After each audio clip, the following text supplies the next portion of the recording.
नमस्कार. ठरलं तर मग या मालिकेच्या आजच्या भागामध्ये मी तुम्हा सर्वांचे अगदी मनपूर्वक स्वागत करते. आजच्या भागामध्ये आपल्याला पाहायला मिळतं जेलमधील सगळ्याच कैदींना कॉमन रूममध्ये आणलं जातं आणि त्यामध्ये सायलीसुद्धा असते. आता सायली तिथे पाऊल टाकताच प्रिया म्हणते, अरे या या सगळ्याजणी या. मी तुम्हाला म्हणाले होते ना की आज आपल्या ठिकाणी एक खूप मोठ्या पाहुण्या येणार आहेत. तर याच आहेत सुभेदारांच्या मोठ्या सुनबाई म्हणजेच सायली अर्जुन सुभेदार यांचं आज इथे आगमन झालं आहे. चला तर मग आता या असणाऱ्या प्रतिष्ठित घराण्याच्या सायली सुभेदार यांचं स्वागत नको का व्हायला? करूयात ना स्वागत. तर सगळ्याच जणी होकार देतात आणि प्रियाने शिकवल्याप्रमाणे सर्वजण टाळ्या वाजवू लागतात आणि सगळ्याच जणी टाळ्या वाजवत सायलीचं स्वागत करतात. सायली मात्र काहीच बोलत नाही. सगळ्या सायलीच्या गोल उभ्या असतात. आता प्रियासुद्धा सायलीच्या गोल फिरत टाळ्या वाजवत असते तर सायली शांतपणे उभी असते. प्रिया म्हणते, सायली अगं ह्या सर्वजणी टाळ्या का वाजवतायत माहिती आहे का?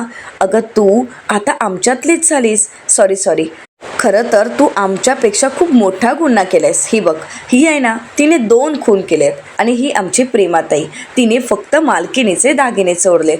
असे प्रत्येकाचे छोटे मोठे गुन्हे आहेत आणि मी काय ग, खोटी आयडेंटिटी घेऊन फक्त फिरत होते. आणि तू काय केलेस? आपल्या आश्रमातील मुलींची तस्करी केली आहेस. अगं लहान मुलींची तस्करी, एवढा मोठा गुन्हा. अगं सायली, तू आता आई होणार आहेस ना, आणि हे सगळं करताना तुला काहीच वाटलं नाही का?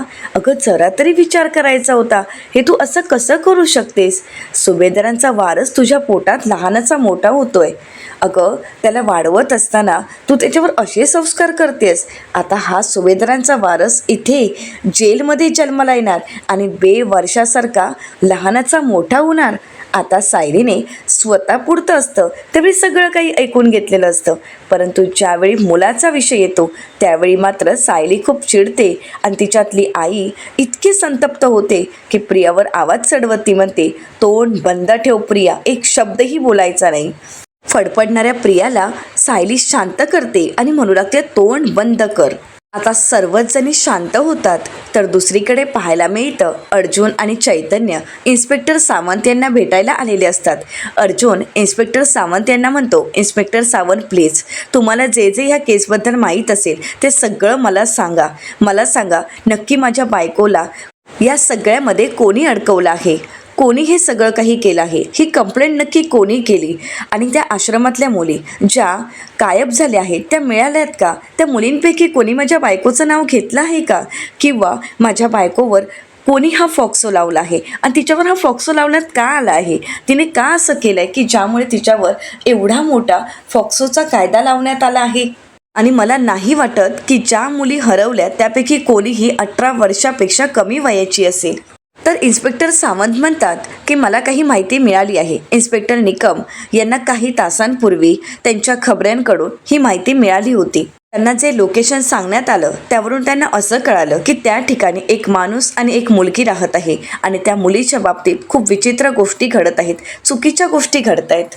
आणि ज्यावेळी इन्स्पेक्टर निकम यांनी तिथे धाड टाकली तर तिथे कोणीच नव्हतं. तिथे फक्त रिकामा फ्लॅट होता, 2 रूमचा. म्हणजे जवळजवळ असं म्हणता येईल की चालू कन्स्ट्रक्शन आहे, खूप जुनं कन्स्ट्रक्शन आहे, परंतु ते आत्ता काम थांबलेलं आहे. तर अर्जुन आता त्यांना विचारतो की पण ती मुलगी कोण होती? तर त्यावेळी इन्स्पेक्टर सावंत म्हणतात की ज्यावेळी इन्स्पेक्टर निकम यांनी त्या ठिकाणी धाड टाकली तर त्यावेळीचं दृश्य आता इन्स्पेक्टर सावंत अर्जुनला सांगू लागतात. सोनलला तिथे बांधून ठेवलेलं असतं आणि तिच्यासोबत एक माणूसही त्या ठिकाणी असतो आणि तो माणूस म्हणजेच आश्रमात आलेला सुरेश कदम.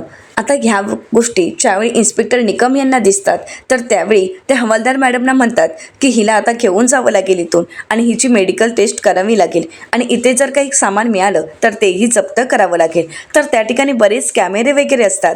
तर त्यावेळी हवालदार साहेबांना इन्स्पेक्टर निकम म्हणतात की या सगळ्याचीच आता फॉरेन्सिक रिपोर्ट करावे लागतील आणि याचीसुद्धा मेडिकल टेस्ट करावी लागेल. या दोघांचेही मेडिकल रिपोर्ट काढावे लागतील. आणि त्यावेळी इन्स्पेक्टर निकम सुरेश कदम यांना ताब्यात घेतात आणि म्हणू लागतात, बोल काय केलंस या मुलीसोबत? आता हा घडलेला सर्व प्रकार ज्यावेळी इन्स्पेक्टर सावंत अर्जुनला सांगतात त्यावेळी अर्जुन म्हणतो, म्हणजे तो माणूस सुरेश कदम म्हणजे सोनलचा काका? तर त्यावेळी इन्स्पेक्टर सावंत म्हणतात की नाही, तो सोनलचा काका वगैरे कोणीच नाही आहे. तो एक फ्रॉड माणूस आहे. आता मात्र अर्जुनला धक्का बसतो. अर्जुन म्हणतो काय? तर इन्स्पेक्टर सावंत म्हणतात की हो, आणि त्या दिवशी आपण घाईघाईमध्ये जे पेपर चेक केले होते ते पेपरसुद्धा फ्रॉडच आहेत. तर चैतन्य म्हणतो की याचा अर्थ सोनल तिच्या आईबाबांपर्यंत कधी पोहोचलीच नाही. तर इन्स्पेक्टर सावंत म्हणतात की हो, अगदी खरं आहे. आपण जे पेपर तपासले होते आणि ज्या माणसाच्या हातात सोनलला दिलं होतं त्या दोन्ही गोष्टी खोट्या होत्या. तर चैतन्य म्हणतो म्हणजे सोनलला त्या पडक्या खोलीत डांबून ठेवलं होतं का? तर इन्स्पेक्टर सावंत म्हणतात की हो. आणि इन्स्पेक्टर निकम यांनी ज्यावेळी सुरेशची चौकशी केली, त्याला ताब्यात घेतलं, त्यावेळी बऱ्याच गोष्टी समोर आल्यात. इन्स्पेक्टर निकम सुरेशच्या कानाखाली मारतात आणि म्हणतात बोल, पटापट सांगायचं, तू जिथे आम्हाला सापडलास तिथे नक्की काय चाललं होतं? तिथे एकच मुलगी होती की अजून मुलींना डांबून ठेवलं आहे? तुझा आणि त्या मुलींचा संबंध काय?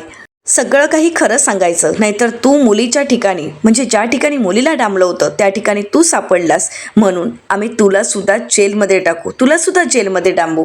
तर सुरेश म्हणतो नाही, मी काही केलं नाहीये साहेब, मी फक्त त्या पोरीवर लक्ष ठेवत होतो. सुरेश आता खोटी साक्ष देत असतो. इन्स्पेक्टर निकम म्हणतात म्हणजे नक्की काय घडलं हे सगळं काही सविस्तरपणे सांग.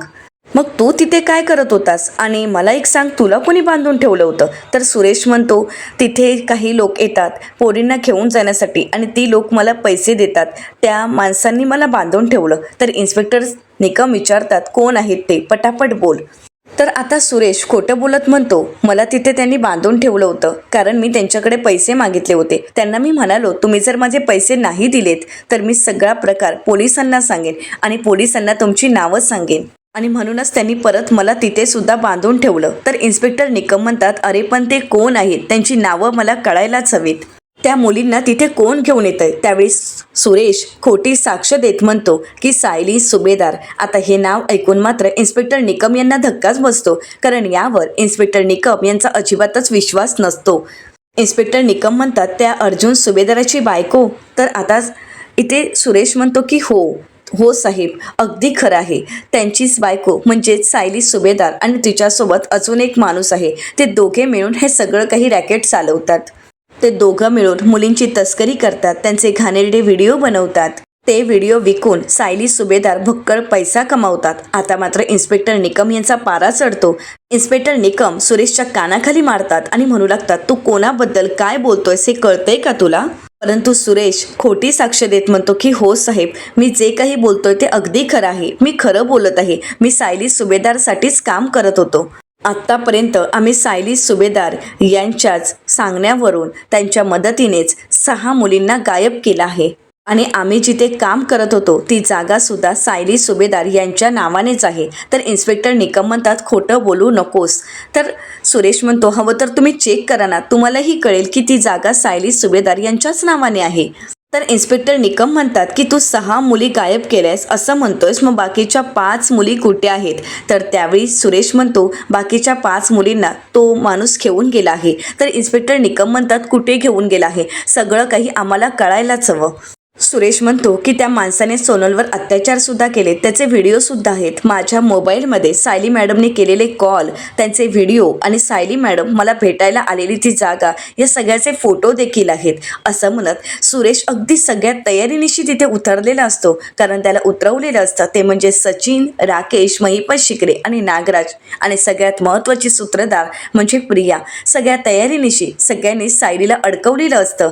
इन्स्पेक्टर निकम यांनाही या सगळ्या गोष्टी धक्का बसतो, परंतु सुरेश यांनी दिलेले पुरावे यांच्यामुळे इन्स्पेक्टर निकम यांनाही या गोष्टीवर विश्वास ठेवावा लागतो. आता इन्स्पेक्टर सावंत हे सगळं काही सांगताच अर्जुन खूप चिडतो आणि म्हणू लागतो नाही, साफ खोटं बोलतोय तो माणूस, कारण आत्तापर्यंत माझ्या बायकोच्या नावावर असली कुठली जागाच नाहीये. आता तर रविराज किल्लेदार यांच्या प्रॉपर्टीसाठी तिने आत्ता कुठे सह्या केल्या आहेत, आणि आय एम शुअर की माझी बायको अशा कुठल्याच ठिकाणी कोणाला भेटायला गेली नाहीये. तो माणूस सगळं काही खोटं बोलतोय. तर आता अर्जुन म्हणतो पण त्या ठिकाणी सोनल सापडली ना, तिने तर साक्ष दिलीच असेल. तर इन्स्पेक्टर निकम म्हणतात हो, तिने साक्ष दिली आणि ती म्हणाली की हो, सुरेश सोबत सायली सुभेदार यांना मी बोलताना ऐकलं आहे. आता मात्र अर्जुनला धक्काच बसतो. अर्जुन म्हणतो काय, शक्यच नाही, सोनल अशी साक्ष देणारच नाही, नक्कीच काहीतरी वेगळं घडत आहे. तर चैतन्य म्हणतो पण मला एक सांगा, सायली वहिनीवर फॉक्सो का लागला आहे? तर त्यावेळी इन्स्पेक्टर सावंत म्हणतात सुरेश यांनी दिलेली साक्ष आणि त्यामध्ये सोनल आणि मानसी या दोन्ही मुली या अल्पवयीन आहेत. अर्जुन म्हणतो नाही, माझ्या माहितीप्रमाणे सगळ्या मुली या 18 वर्षापेक्षा जास्त वयाच्या आहेत. तर इन्स्पेक्टर सावंत म्हणतात, अर्जुन सर, हे मलाही माहीत आहे, मीही समजू शकतो, परंतु आता सायली वहिनीच्या विरोधात इन्स्पेक्टर निकम यांच्याकडे बरेचसे पुरावे आहेत. असे असंख्य पुरावे आहेत की जे सगळे सायली सुभेदार यांच्याच विरोधात जात आहेत आणि सायली मॅमच्या सगळे विरोधात पुरावे असल्यामुळे आपण काहीच करू शकत नाही. अर्जुन सर, हे प्रकरण दिसतं तितकं सोपं नाही आहे. हे सगळं काही खूपच अवघड आहे. इन्स्पेक्टर निकम यांना सायली मॅमच्या विरोधात असंख्य पुरावे मिळाले आहेत की ज्यामुळे सायली मॅमना अटक झाली आहे. आता अर्जुनला या सगळ्याच गोष्टींचा अंदाज आलेला असतो. अर्जुन म्हणतो, कोणीतरी माझ्या बायकोला या सगळ्यामध्ये अडकवण्याचा प्रयत्न करतंय आणि ते कोण आहेत हे सुरेश आणि सोनल यांना माहीत असणार आहे. काही झालं तरी या सगळ्याचा आता शोध घ्यावाच लागेल. आता बस झालं, मला यांना भेटायचं आहे. तर इन्स्पेक्टर सावंत म्हणतात, सॉरी, पण मला नाही वाटत की यांना भेटण्याची परवानगी तुम्हाला मिळेल.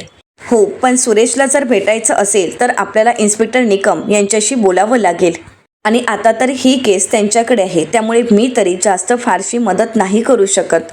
अर्जुन म्हणतो, इट्स ओके, काही हरकत नाही, मी बोलतो त्यांच्याशी, चला आपण जाऊयात. असं म्हणत अर्जुन, चैतन्य आणि इन्स्पेक्टर सावंत इन्स्पेक्टर निकम यांना भेटण्यासाठी निघालेले असतात. तर दुसरीकडे जेलमध्ये आपल्याला पाहायला मिळतं, सायली प्रियावर भयंकर चिडलेली असते आणि तिला म्हणते, तोंड बंद ठेवायचं.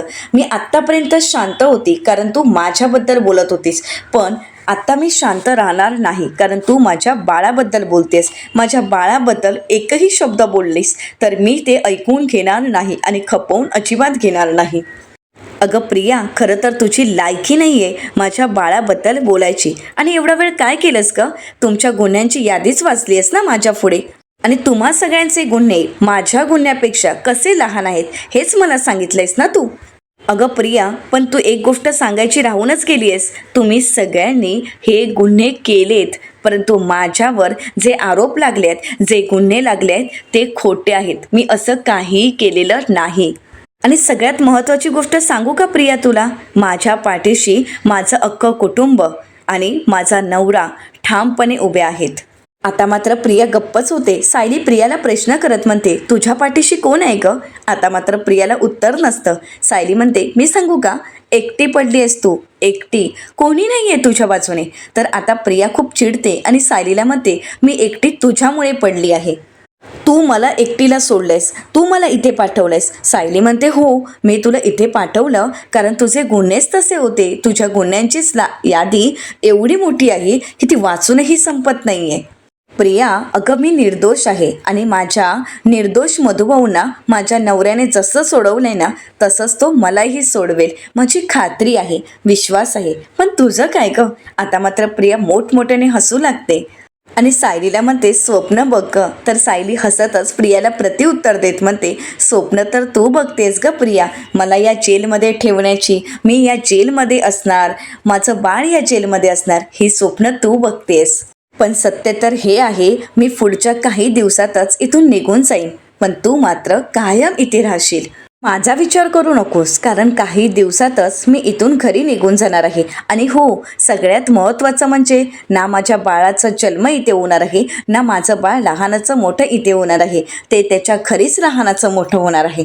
पण तू मात्र इथेच राहशील. तुझ्या बाळाचा विचार कर.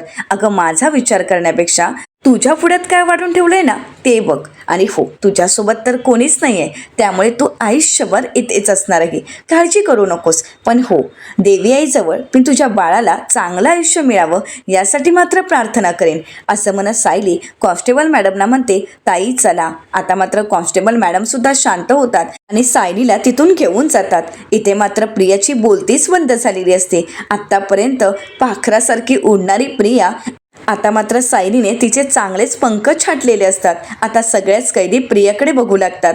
तर दुसरीकडे आपल्याला पाहायला मिळतं, अर्जुन आणि चैतन्य इन्स्पेक्टर निकम यांना भेटण्यासाठी आलेले असतात.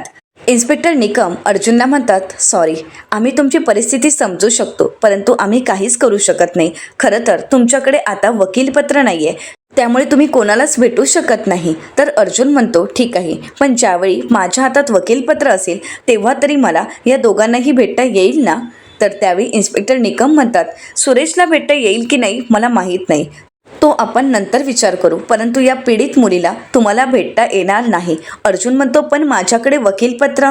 तर त्यावेळी इन्स्पेक्टर निकम म्हणतात, जरी तुमच्याकडे वकीलपत्र असलं तरीसुद्धा तुम्ही त्या पीडित मुलीला भेटू शकत नाही, कारण जिच्यावर हे सगळे काही अत्याचार झाले आहेत ती मुलगी ही अल्पवयीन आहे आणि म्हणूनच तुम्हाला भेटता येणार नाही आणि ती गोष्ट फॉक्सोत बसत नाही आणि म्हणूनच या फॉक्सोच्या अंतर्गत तुम्ही तिला भेटू शकत नाही. तुम्हाला ती मुलगी भेटेल ती कोर्टातच. अर्जुन म्हणतो, inspector Nikam, I request you, please मला तिला भेटू द्या. जर मी या दोघांना भेटलो तरच मला माझ्या इन्व्हेस्टिगेशनची दिशा ठरवता येईल. तर त्यावेळी इन्स्पेक्टर निकम म्हणतात, नाही सॉरी सर, परंतु फॉक्सोमध्ये या गोष्टी बसत नाहीत. फॉक्सो हा इतका गंभीर कायदा आहे की ज्यामध्ये आम्ही तुमची कोणतीच मदत करू शकत नाही. आता अर्जुन काही बोलणार तर चैतन्य अर्जुनला शांत करतो आणि म्हणू लागतो, अर्जुन शांत हो, चल आपण निघूयात. असं म्हणत अर्जुन आणि चैतन्य तिथून निघालेले असतात. इन्स्पेक्टर निकम आणि इन्स्पेक्टर सावंत तिथेच असतात. तर अर्जुनला काय करावं पुढे काहीच सुचत नसतं. आता चैतन्य अर्जुनला विचारतो की अर्जुन, आता आपली पुढची स्टेप काय असणार आहे. अर्जुन म्हणतो, सगळ्यात महत्त्वाचं तू आता ऑफिसमध्ये फोन कर, कारण आपल्याला सायलीला बेलवर तरी सोडवता आलं पाहिजे आणि त्यासाठीच आता बेलचे पेपर आणि वकीलपत्र तयार करायला सांग. तर चैतन्य म्हणतो, हो, या सगळ्या गोष्टी मी ऑफिसमध्ये तयार ठेवायला सांगतो. तर अर्जुन म्हणतो, आणि सगळ्यात महत्त्वाची गोष्ट म्हणजे आता आपल्याला त्या सुरेशला गाठायला हवं. चैतन्य म्हणतो, काय? अरे आताच आपल्याला इन्स्पेक्टर निकम काय म्हणालेत की या दोन्ही व्यक्तींना तू भेटू शकत नाहीस. तर अर्जुन म्हणतो की हो, परंतु त्या सुरेशवर आता कोणताही गुन्हा दाखल नाहीये, त्यामुळे तो कस्टडीमध्ये नाहीये, तर तो आता त्याच्या घरी असेल. त्यामुळे आता त्याचा पत्ता शोधून काढायला हवा. तर चैतन्य अर्जुनला समजवत म्हणतो, पण अर्जुन हे कसं शक्य आहे? इन्स्पेक्टर सावंत अगोदरच आपल्याला कोऑपरेट करत आहेत. आता इन्स्पेक्टर निकम यांच्या विरोधात जाऊन ते आपल्याला एवढी मोठी मदत नाही करू शकत. तर अर्जुन म्हणतो, इन्स्पेक्टर सावंत यांनी जर तो पत्ता आपल्याला नाही दिला तर तो पत्ता शोधण्यासाठी आपल्याला अवघड आहे का? नाही ना? काही करून आता तो पत्ता आपल्याला शोधायचा आहे आणि आता त्या ठिकाणी आपल्याला जायचं आहे आणि त्या ठिकाणी गेल्यानंतर काय करायचं आहे हे मी तुला पुढे सांगेनच. आता चैतन्य घाबरलेला असतो. अर्जुन चैतन्याला म्हणतो, रिलॅक्स, तू घाबरू नकोस. असं म्हणत आता दोघेही सुरेशला शोधण्यासाठी निघालेले असतात. तर दुसरीकडे सुभेदारांच्या घरी आपल्याला पाहायला मिळतं अश्विन आणि अस्मिता दोघेही आता सगळं डेकोरेशन काढून ठेवत असतात. तर इकडे मधुभाऊंना खूप वाईट वाटत असतं. सगळ्यांना सायलीची काळजी वाटत असते. मधुभाऊ आता संपूर्ण सुभेदार कुटुंबासमोर हात सोडतात आणि म्हणू लागतात, मला सर्वजण माफ कराल ना? सायलीच्या आयुष्यातील हा आनंदाचा क्षण माझ्यामुळे दुःखाचा होऊन बसला आहे. या सगळ्याला मी कारणीभूत आहे. तर कल्पनाताई म्हणतात, अहो मधुभाऊ, या सगळ्याला तुम्ही स्वतःला दोष का देताय? या सगळ्यामध्ये तुमचा काहीच दोष नाहीये. हे बघा, या सगळ्यामध्ये ना तुमचा दोष आहे ना सायलीचा.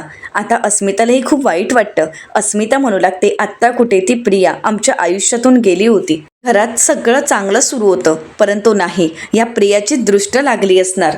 तर प्रतापराव म्हणतात, नाही, पण हे सगळं काही कोणीतरी मुद्दामहून करतंय एवढं मात्र नक्की. पण मला एक गोष्ट कळत नाहीये की सायली आणि अर्जुनला त्रास देणारी सगळी माणसं जर जेलमध्ये आहेत, मग हे सगळं करतंय कोण? तर अश्विन म्हणतो, मला 100% खात्री आहे की या सगळ्यात प्रियाचाच हात आहे. हे सगळं काही प्रिया घडवून आणतेय.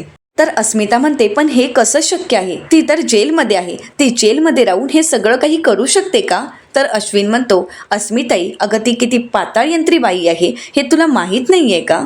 ती जेलमध्ये राहून या सगळ्या गोष्टी नक्कीच हँडल करू शकते आणि जरी ती आत असली तरी तो महिपत बाहेर आहेच ना. मग कशावरून तो सुधारलाय? कशावरून तो चांगला माणूस बनला आहे? ह्या प्रियानेच त्याला हाताशी धरून हे सगळं काही केलं नसेल, कशावरून? तर हे सगळं ऐकल्यानंतर श्वेताला खूप राग येत असतो. तर प्रतिमा आत्या म्हणतात, या सगळ्या जर तरच्या गोष्टी आहेत ते सोडून द्या. आता सगळ्यात महत्त्वाचं आहे ते म्हणजे सायली सुटणं. सायलीला सोडून घरी आणणं हे आपल्यासाठी खूप महत्त्वाचं आहे. तर आता श्वेता मनाशीच म्हणते, हा सगळा विषय प्रिया किंवा महिपतपर्यंत पोचायला नको, नाहीतर या सगळ्यांच्या लक्षात येईल की प्रियाने काय काय केलं आहे. आता श्वेता नाटक करत म्हणते की आता या सगळ्या विषयावर बोलण्यात काहीच अर्थ नाहीये. तसंही या सगळ्यावर बोलून आता काय फायदा? आपण सगळ्यांनीच मिळून आता वेगळा विचार करूयात प्लीज. आता श्वेता टीव्ही ऑन करते. टीव्हीवर बातम्या सुरू असतात. तर कल्पनाताई आणि सर्वच जण शांत असतात. तर प्रतिमा आत्या म्हणतात, श्वेता टीव्ही बंद कर. तर श्वेता नाटक करत म्हणते, आत्या, आपल्या सगळ्यांचंच मन कुठेतरी रमवायला हवंच ना. आता श्वेताने नकळतच मुद्दाम होऊन दुसरा न्यूज चॅनल लावलेला असतो की ज्यामध्ये सायलीबद्दलची सगळीकडे अफवा पसरलेली असते. आता न्यूज चॅनलवर फक्त सायलीचाच विषय असतो. तर आता न्यूजची काही माणसं सायलीच्या घराच्या आसपास आलेली असतात आणि तिथे ते सगळ्यांकडे चौकशी करत असतात. तिथे लोकांची इंटरव्ह्यू घेत असतात आणि विचारतात की सुभेदार कुटुंबामध्ये हे सगळं काही शिजत होतं, याबद्दल तुम्ही शेजारी असल्यामुळे तुम्हाला काही माहीत होतं का? तर तेथील माणसं म्हणतात नाही, आम्हाला तर यातलं काहीच माहीत नाही. तर दुसरी बाई म्हणते खरंच आम्ही जे ऐकलं ते खूप भयंकर आहे. सायली लहान मुलांची तस्करी करत होती. किती साधी दिसते ती सायली, पण या श्रीमंत घरातली माणसं ना अशीच असतात. आता मात्र श्वेताने मुद्दामहून बातम्या लावलेल्या असतात आणि सगळ्यांना त्रास देण्याचा प्रयत्न करत असते. आता या सगळ्या बातम्या ऐकल्यानंतर घरातील सर्वांनाच धक्का बसतो.